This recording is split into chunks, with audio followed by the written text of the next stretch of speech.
Naman tayo idol sa isda. Luto natin, nag-steam tayo ng pampano. Ayan idol.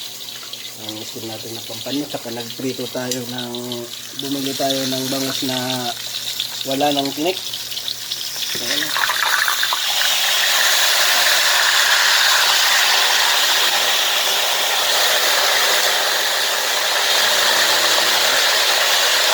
Maganda ang pagkaprito niya.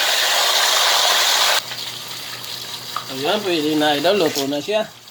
Crispy na. Ayan. Ganda na yung kulay niya.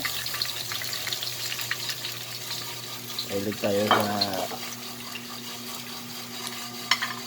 bangus. Masarap yung kainin kasi wala nang tinik.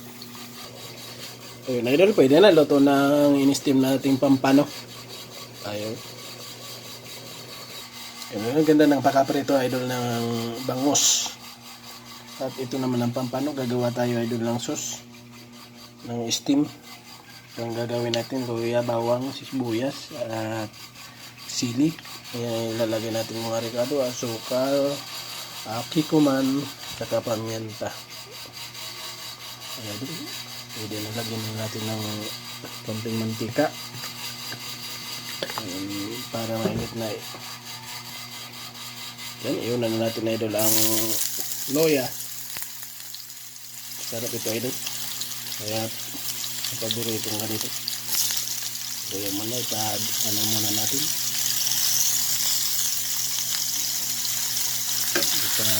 Brown.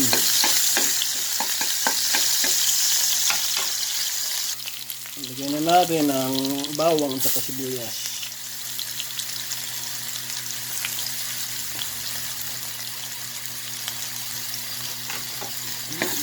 Ang bango niya.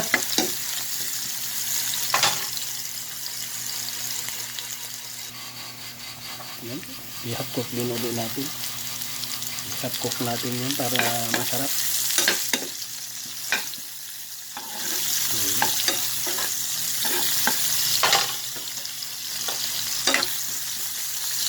So, lagyan natin ng kikuman.